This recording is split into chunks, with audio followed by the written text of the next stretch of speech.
Part the Mistveil is the most fun set to draft in all of Flesh and Blood, so today I'm going to be giving you a full draft guide, talking about the top cards to look out for, ranking all the heroes, and more.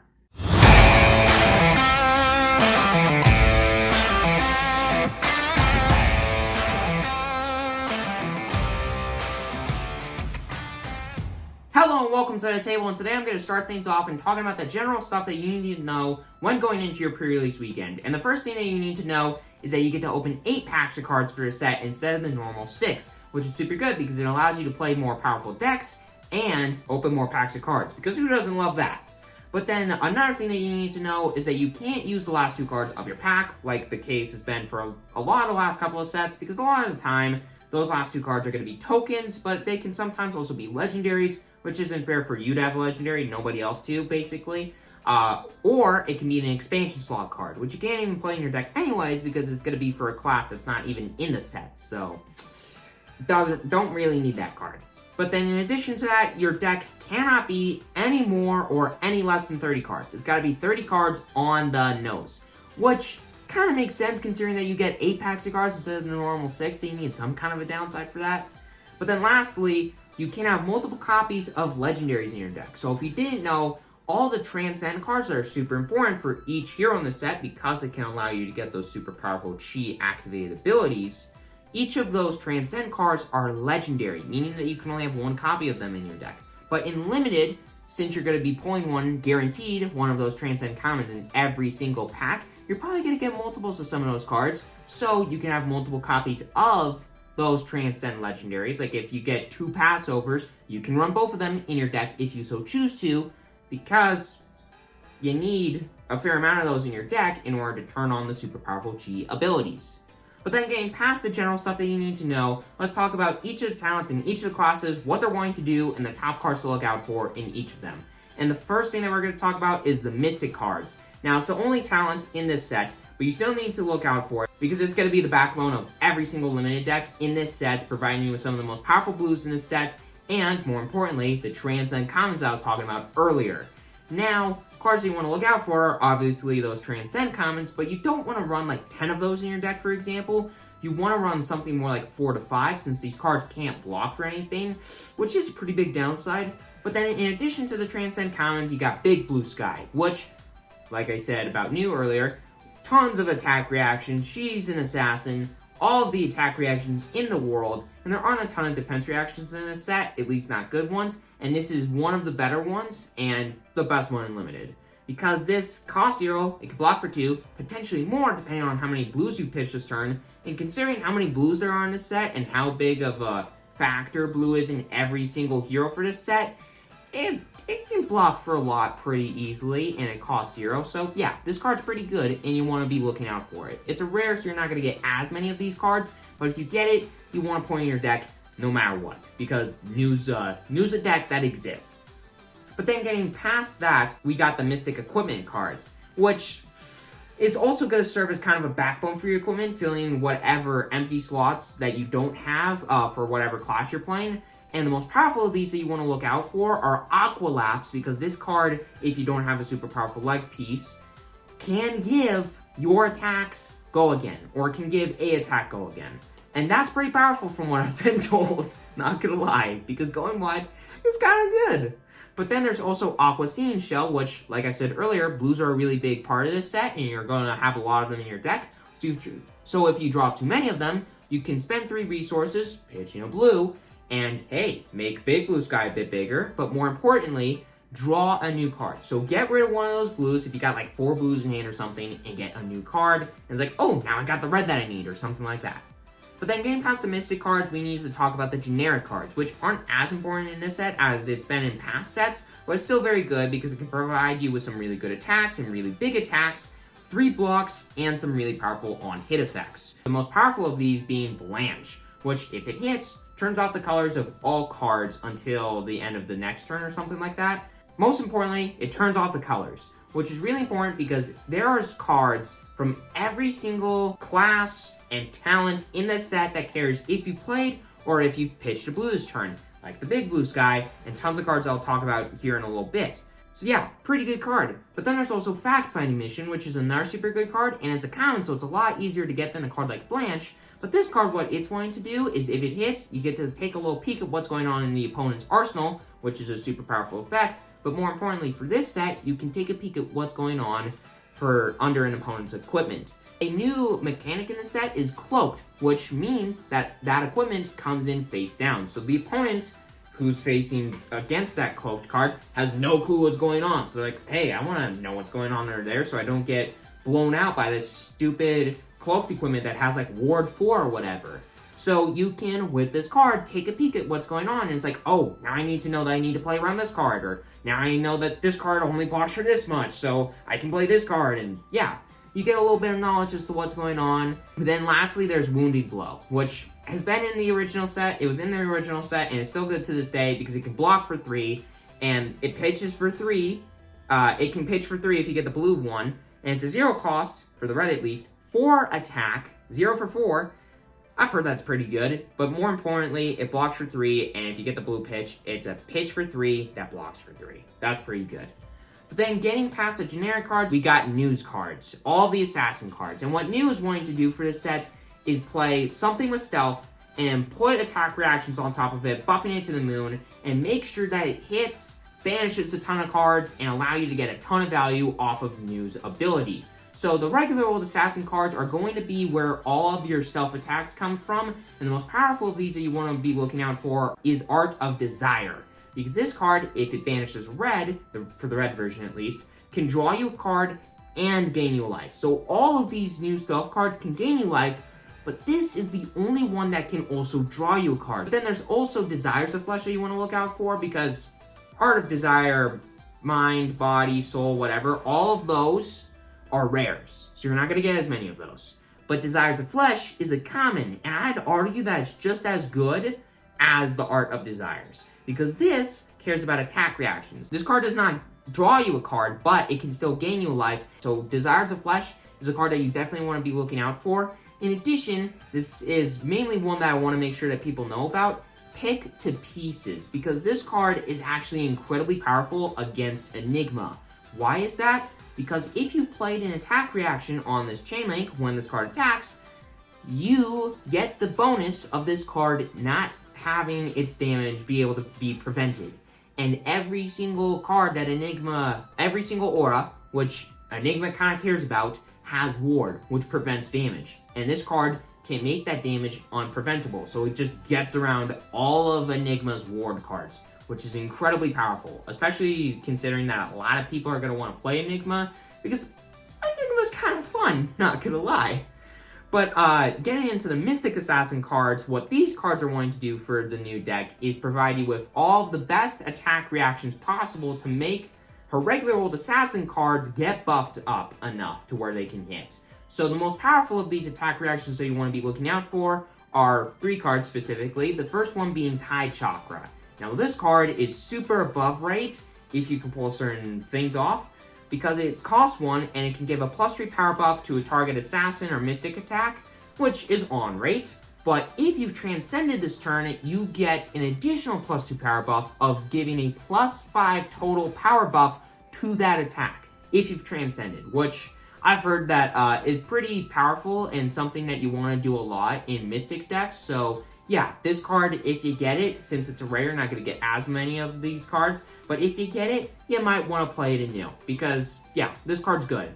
But then there's also Hiss and Venomous Bite, which are very similar cards. So Hiss costs 1 resource, gives a +3 power buff, similarly to Tide Chakra, except if you've pitched a blue this turn, you can create a Slither token, which, that Slither token is a new attack reaction token that you can create into your hand, and this card can give target attack Go Again, which is incredibly powerful. And here's the bonus part, if you don't want to use that card and you want to save it for a later turn where you want to go wide more and you don't want to go wide on this turn, you can tuck this card into your arsenal. That's pretty good. But Hiss, super powerful, and Venomous Bite is the exact same, except if you've pitched a blue, instead of making a Slither token, you create a Fame Strike token, which instead of giving Go Again to an attack, can give an additional +1 power buff to an attack, which is also super good. But then, her equipment, now I'd say New's equipment is some of the best out of all the heroes in this set, And if you get a certain amount of these, then yeah, if you have the right assassin cards, you are going to play new, period, end of sentence.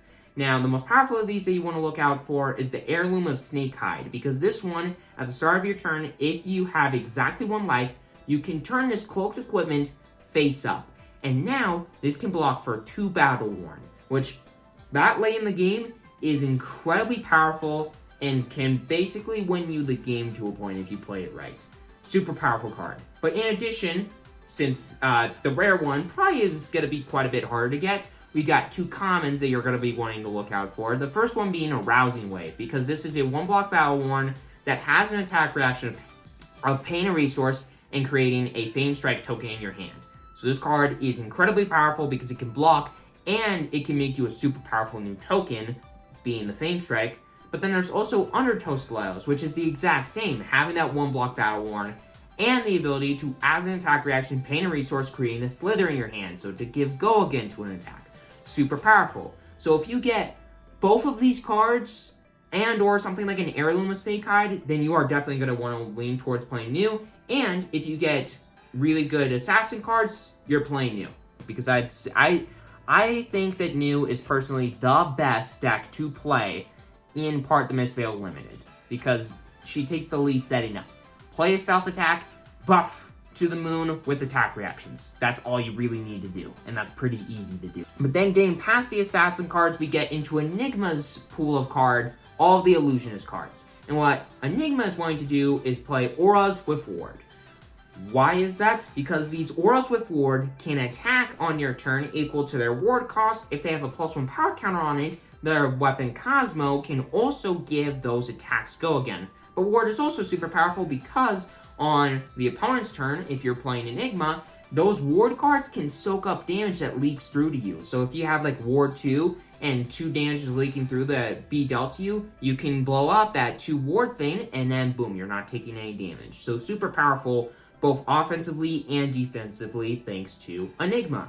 And the regular old illusionist cards are going to be where you get those +1 power counter buffs to give your ward attacks Go Again, which is super good, like I've said earlier, for offensive capabilities. But in addition to that, you also get a suite of illusionist auras. They aren't instant speed, unlike the Mystic Illusionist ones, but these ones are still super good because they have some pretty damn powerful abilities. But the most powerful card of the regular old illusionist cards you want to look out for, and the most powerful card, in my opinion, that Enigma has access to is Astral Etchings.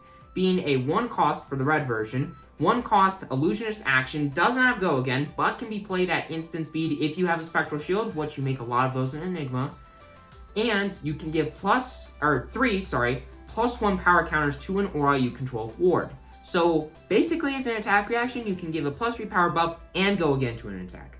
Very similarly to the Hiss that New has access to. Plus, that +3 power buff stays forever, so that's pretty good. Yeah, Astral Etchings is an incredibly powerful card. If you get enough of these, you should lean toward playing Enigma, because that is a very good card in Enigma.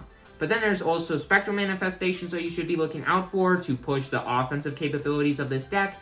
Spectral Manifestations is a 2-cost illusionist non-attack action with Go Again that creates a Spectral Shield token. Again, Spectral Shields are important in this deck because, I mean, they're little tokens that you can make a ton of. But you can also, if you control no other auras with ward, which is very easy to do in a limited environment since you're going to be soaking up a lot of damage very often with this deck, you can put 3 +1 power counters on that Spectral Shield. So it's attacking for 4 with Go Again, plus it has ward 1 if you really need it, which is super good. But then lastly, there's Solitary Companion that you want to be looking out for. This card is super good because it's a 0 cost, it has ward 3, and when it leaves the arena, if you control no other auras with ward, you create a Spectral Shield token. So it can be 3 damage prevention and an additional potential 1 damage prevention if you have no other auras with ward when this card leaves, which is super good. But getting into the Mystic Illusionist cards, you, like I said earlier, have access to an absolute suite of amazing illusionist auras with ward at instant speed that can be played at instant speed, which is way better than not at instant speed because none of those auras have Go Again, but these kind of do because they're instants. You don't need an action point to play these. And the most powerful of all of these is Haze Shelter, because this is a 2-cost, and it has Ward 4 for the red version if you've pitched a blue this turn, costing 2 resources, so it acts as almost like a defense reaction.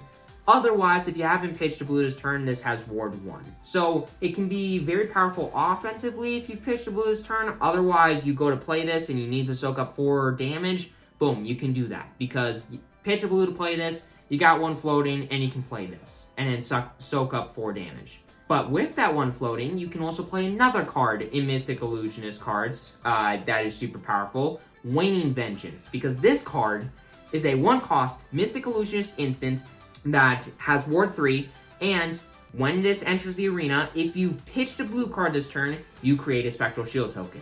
So it's similar to the Solitary Companion, except it costs 1 resource instead of 0, but it can be played at instant speed, and you are way more guaranteed to create that Spectral Shield with this card instead of the Solitary Companion. So yeah, this card is freaking incredible. I mean, almost better than Haze Shelter in my opinion.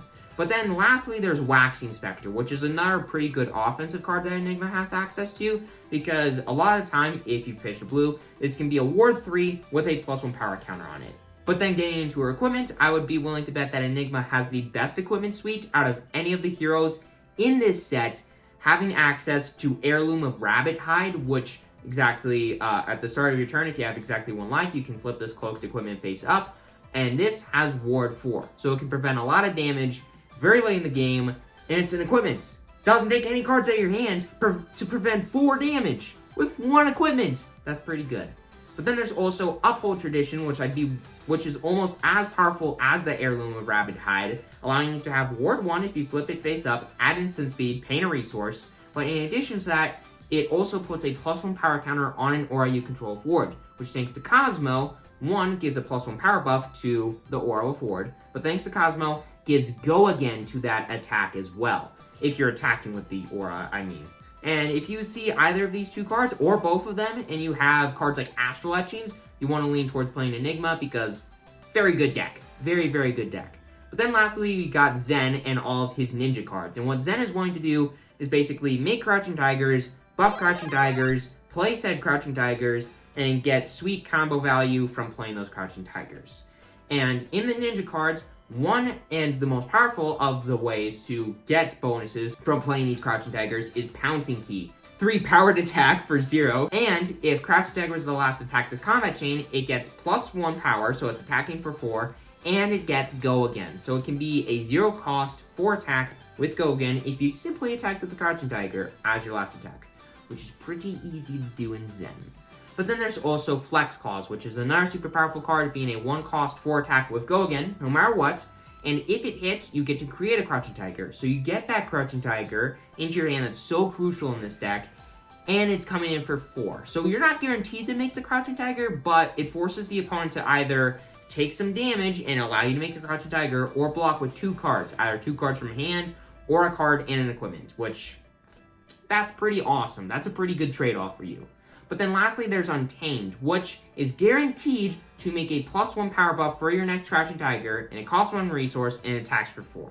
So, like Flex Claws, but you get the guarantee of getting a +1 power buff instead of making a Crouching Tiger potentially, which, yeah, it's a little bit worse, but it's still very good, and you definitely want to look out for that. Then getting into the Mystic Ninja cards, these cards basically are going to more efficiently create Crouching Tigers or give buffs, and sometimes even do both, in the case of Tiger Form Incantation, being a 1 cost Mystic Ninja non-attack action with Go Again, giving a +3 power buff to your next Crouching Tiger, and if you've pitched a blue this turn, you get to create a Crouching Tiger. So you get to make the Crouching Tiger and give a buff to the Crouching Tiger, all in 1 card. And with those 2 resources floating, you can attack with the Kakura, Zen's weapon, and then potentially give an even bigger buff to that Crouching Tiger, which is incredible. But then there's Harmony of the Hunt, which is another super powerful card, being a 1 cost attack for 3 with Go Again, no matter what.